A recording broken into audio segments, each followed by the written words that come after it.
Future city జోన్లు వివిధ రంగాలకు కేటాయించే భూములపై ఇప్పుడిప్పుడే క్లారిటీ వస్తోంది. మరి ఈ నెట్ జీరో సిటీకి హైదరాబాద్ నుంచి చేరుకోవాలంటే ట్రాన్స్పోర్ట్ కూడా చాలా ముఖ్యమే. హైదరాబాద్ శివార్లలో శ్రీశైలం హైవేపై ఏర్పాటవుతున్న ఈ సిటీకి నిమిషాల్లో చేరుకోవాలంటే విస్తృతమైన ట్రాన్స్పోర్ట్ నెట్వర్క్ కూడా అవసరమే. దీనిపై సీఎం రేవంత్ చాలాసార్లు ఉన్నతాధికారులతో రివ్యూలు చేశారు.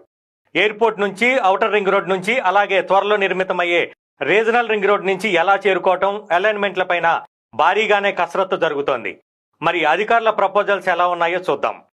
హైదరాబాద్లోని వివిధ ప్రాంతాల నుంచి, ముఖ్యంగా Shamshabad airport, outer ring road, ప్రతిపాదిత రీజనల్ రింగ్ రోడ్డు నుంచి ఫ్యూచర్ సిటీకి రోడ్డు, మౌలిక సదుపాయాలు, మెట్రో రైల్ కనెక్టివిటీ కల్పించడంపై సీఎం రేవంత్ రెడ్డి ఇప్పటికే వివిధ శాఖలతో వరుస సమావేశాలు నిర్వహించారు.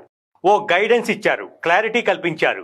ఫ్యూచర్ సిటీకి 16 రేడియల్ రోడ్లు నిర్మించాలని ఇప్పటికే రూట్ మ్యాప్ ఇచ్చారు సీఎం. శంషాబాద్ ఎయిర్పోర్ట్ నుంచి 20